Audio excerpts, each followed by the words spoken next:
There is always time to spend outside, appreciating and breathing in the fresh air that surrounds us when we are out in nature.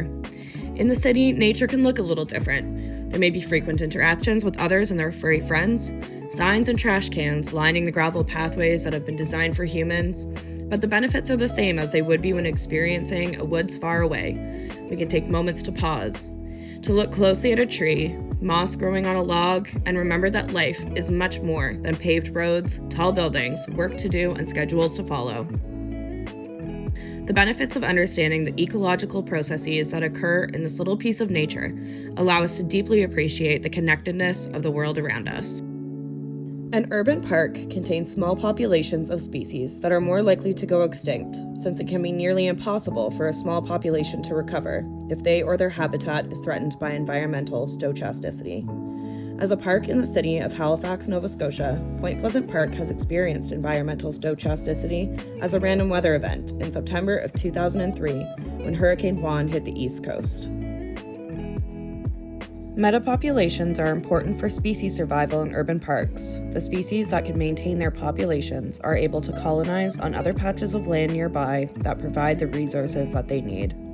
If one population goes extinct, the species can then recolonize on that land and persist. In any environment, different species uptake various resources and may compete for these resources, dictating which species survive. The species that reside in any environment have a niche or a range of conditions in which they can persist.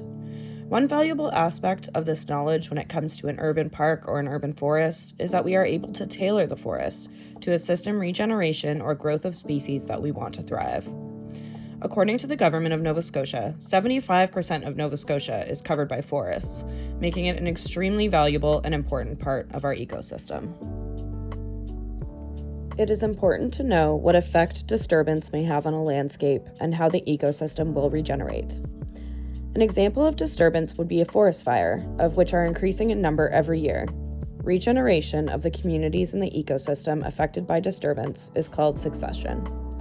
After a forest fire, the soil is still intact, indicating that the forest would be experiencing secondary succession.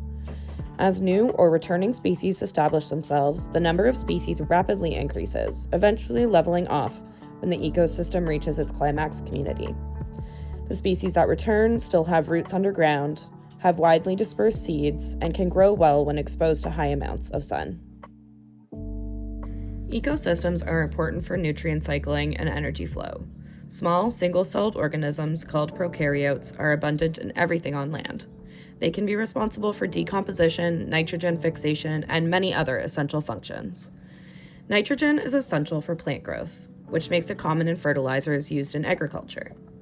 Bacteria in soil can break the chemical bonds of nitrogen, transforming it into available forms, such as nitrate, for other organisms to use.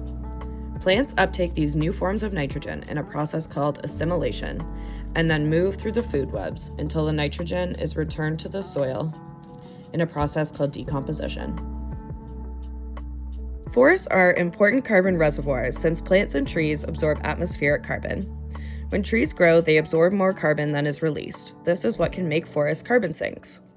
Humans have a massive impact on increasing carbon in the atmosphere. When humans deforest an area, we transfer carbon from the soil into the atmosphere and remove the trees which were responsible for absorbing that carbon. It has been shown that plants adapt to high CO2 levels and actually uptake less carbon than current plants. The word for forest in Mi'kmaq is nipukt. Mi'kmaq stewardship adheres to the principles of Nadugalimk, only taking and using what the forest can support. To ensure that diversity and a healthy forest ecosystem is sustained, we must approach conservation with the principle that we are intimately connected with the earth and all that reside on it. This mindset will encourage us to respect the land that we use and never take it for granted. Ever since moving to Halifax, I have used Point Pleasant Park as an escape from the hustle and bustle of downtown, a place to walk and meditate, a place to exercise my connection with nature when it feels lost.